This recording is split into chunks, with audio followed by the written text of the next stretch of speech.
Украине озвучили новое предложение для Москвы. Лукашенко встречается с Путиным в Казахстане, а ученые сделали важное неожиданное открытие. В эфире «Нехта» самые важные и интересные новости к этому часу. Когда Украина сможет ударить по военным объектам в Татарстане и начнут ли у Лукашенко сбивать российские дроны?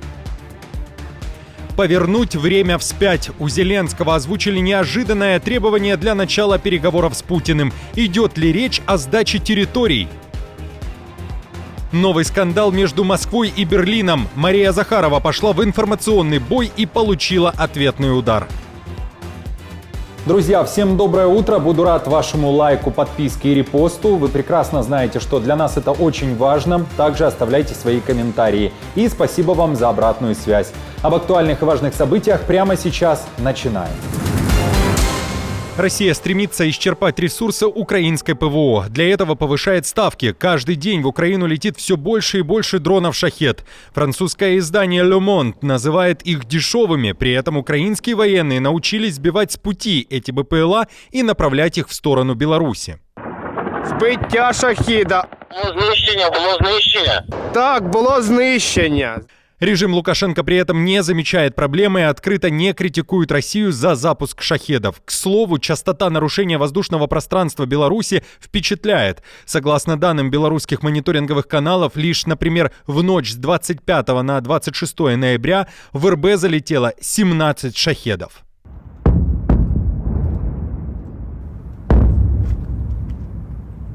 В украинской разведке тем временем ответили, почему не уничтожают российские заводы, где собирают ударные дроны, в частности в Татарстане. Тягтися до цих заводів, по-перше, та ж Елабуга, або той же самий Іжевський завод, вони знаходяться на дуже великій відстані. Вони встигають прийняти заходи безпеки, тому що поки долетить наш безпілотний літальний апарат, це проходить не одна, не дві і не 4 години. Це перше. А друге, необхідна більш потужна зброя для того, щоб... Це великі, дуже великі площі, виробничі площі, і одним ударом знищити повністю все це виробництво, це складно. Але є інші заходи, які називаються некінетичні. Це санкції, це кіберудари, це інші заходи, в тому числі інформаційні, які пов'язані з тим, щоб, по крайній мірі, зменшити, а в перспективі взагалі припинити це виробництво. Але це дуже складно. В Украине назвали условия, которые должна выполнить Россия для начала переговоров. О требованиях в своей авторской публикации для шведской прессы пишет руководитель Офиса президента Украины Андрей Ермак. Статья, кстати, называется «Мы не должны позволить России победить». Плодотворные переговоры возможны только тогда, когда все стороны конфликта имеют волю прекратить боевые действия. Кроме того, ситуация должна быть возвращена как минимум к состоянию на 23 февраля 2022 года. Это будет отправной точкой для дальнейшего урегулирования, поскольку часть территории Украины была оккупирована еще до этой даты, но Россия не демонстрирует никаких признаков такой готовности и продолжает эскалацию. Ермак также напомнил о 5 пунктах плана победы Украины и заявил, что реализация первых 3 пунктов поставит Украину в выгодную переговорную позицию при взаимодействии с Россией. Напомню, что речь идет о приглашении Украины в НАТО, увеличении военной поддержки без ограничений на использование вооружений, и 3-й пункт – это пакет неядерного сдерживания. Постріл! Почему Ермак заговорил о возвращении ситуации как минимум к состоянию на 23 февраля 2022 года? Это заявление мы обсудили с доцентом кафедры парламентаризма Учебно-научного института общественного управления и госслужбы Киевского национального университета имени Тараса Шевченко, политологом Игорем Рейтеровичем. А вы пока напишите, что думаете о заявлении Ермака в наших комментариях. Это, с одной стороны, попытка, наверное, озвучить несколько измененные позиции Украины, поскольку здесь речь не идет сразу о границах 1991 года, а идет о неком промежуточном варианте.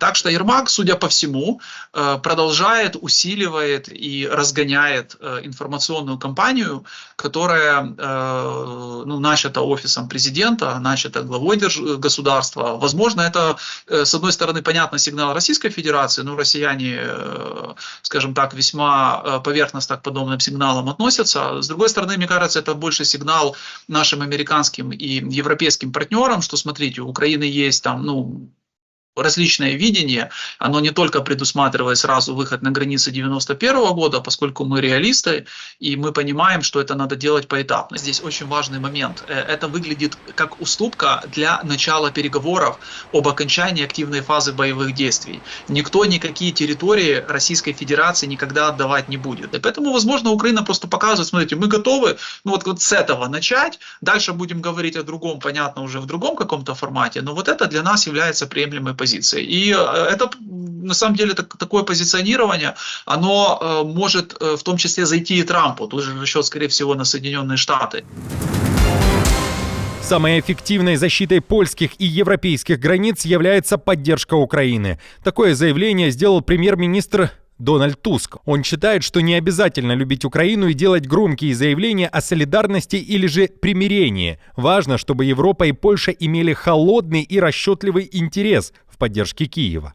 Не должно быть такого мышления. И я также громко скажу об этом сегодня, что если Америка может отказаться от масштабной помощи Украине, то Европа тоже должна действовать таким образом. Все ровно наоборот, потому что в наших интересах, чтобы Украина выдержала этот натиск и вышла из этой конфронтации с Россией защитной рукой. Это в наших интересах, в интересах Польши и в интересах Европы. И, как я уже сказал, здесь не имеют значения ни симпатии, ни обиды. Президент Казахстана принимает Путина и Лукашенко. Те прилетели в Астану накануне. Радио «Азатык» сообщает, что Казахстан – это страна, в которую Путин летает чаще всего. И этот визит уже 35-й за последние четверть века. Даже в Беларуси Путин бывал реже, всего 27 раз. На этот раз повод для встречи Токаева, Путина и Лукашенко и других есть, уверяют в Астане. На четверг запланировано заседание Совета коллективной безопасности ОДКБ. Кстати, эту организацию аналитики часто называют нежизнеспособной.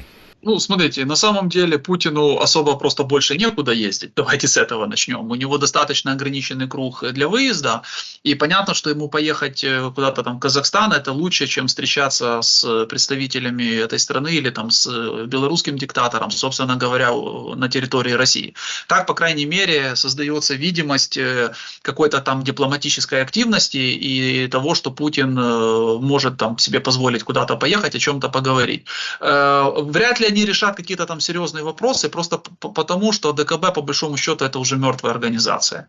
После демарша Армении, после очень таких невнятных действий, которые совершает тут же Казахстан, это больше попытка, знаете, вдохнуть какую-то новую жизнь, дополнительную жизнь в труп. Поэтому это не более чем такая пиар-акция с достаточно незначительными последствиями, собственно говоря, для России. И точно это вряд ли будет иметь какие-то серьезные последствия на те процессы, которые происходят в регионе.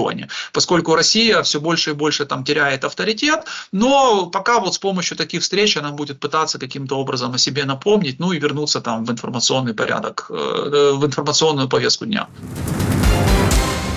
Поляки готовы начать эксгумационные работы на Волыни в течение 24 часов. Такое заявление сделал глава Института национальной памяти Польши Карл Навроцкий. Он также напомнил, что за последние 7 лет Варшава направляла в Киев 9 запросов на проведение таких работ, и ни разу Украина не приняла эти запросы.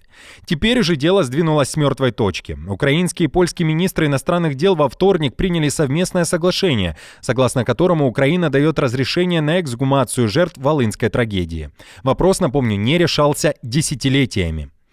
Украинский институт нацпамяти напоминает, что антипольские акции украинцев 1943-1945 годов действительно сопровождались массовыми убийствами гражданских поляков, которые были этническим меньшинством на Волыни. К вооруженным националистам присоединялось местное украинское население, которое долгое время испытывало притеснение со стороны польских властей. Польские подразделения армии Краевой и крестьянские батальоны тоже совершали массовые убийства украинского гражданского населения не только на территории Волыни, но и на территории Польши.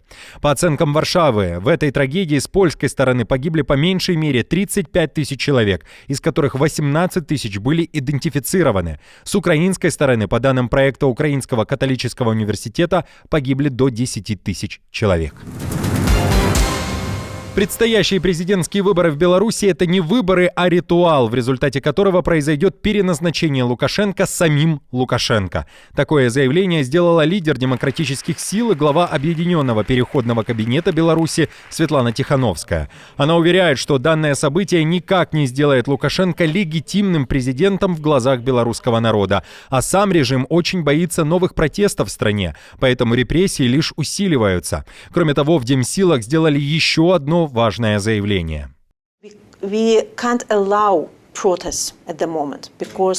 Сейчас мы не можем позволить себе протесты, потому что в течение 4 лет люди в Беларуси переживают настолько жестокие репрессии, которые не прекращались ни на день. И я думаю, что это могут быть напрасные жертвы. Мы должны быть готовы к реальному моменту возможностей, к реальному времени перемен. Это может быть связано с естественными причинами. Знаете, мы не бессмертны, с победой Украины или какой-либо экономической нестабильностью.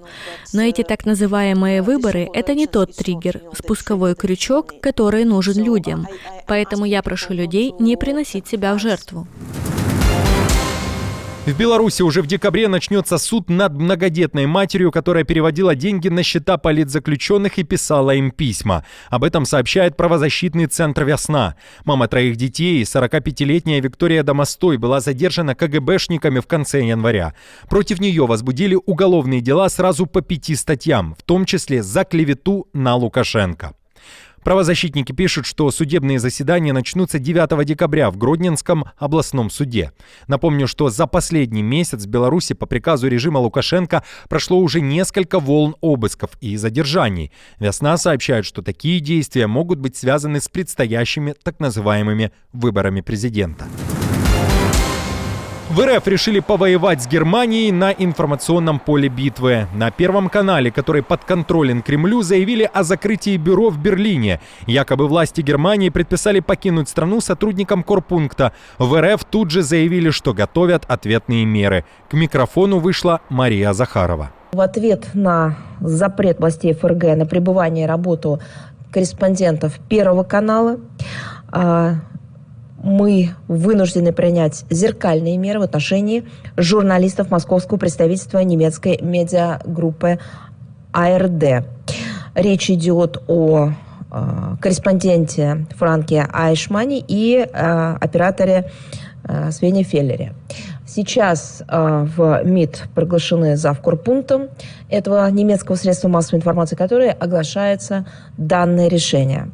Немецким корреспондентам в ответ на недружественные действия официального Берлина, которые были предприняты в отношении российских корреспондентов, так вот, немецким корреспондентам в качестве зеркальной меры предписано сдать свои аккредитационные удостоверения и покинуть территорию Российской Федерации в установленные сроки. Захарова также вспомнила о свободе слова и принципах работы СМИ и уверяет, что Москва вновь аккредитует немецких журналистов, если российским также разрешат работать в Берлине.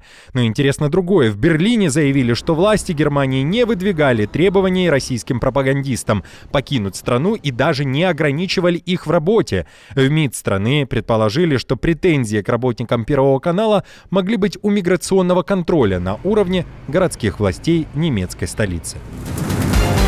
И напоследок о новом открытии международной группы археологов. Ученые утверждают, что люди пекли хлеб и фокаччу с различными начинками еще 9 тысяч лет назад. И даже нашли доказательства. Для этого были детально изучены керамические противни, которые были обнаружены на территории Ближнего Востока.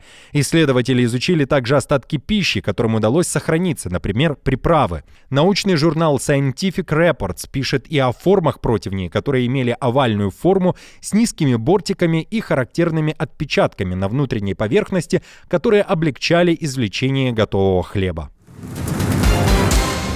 Друзья, на этом все. Не забудьте оставить свой лайк и комментарий. Мы же с командой продолжаем следить за самыми важными новостями. Оперативную информацию от Нехта ищите, как всегда, в наших телеграм-каналах или на платформе X. Спасибо вам за доверие и то, что остаетесь с нами. До новых встреч и хороших вам новостей.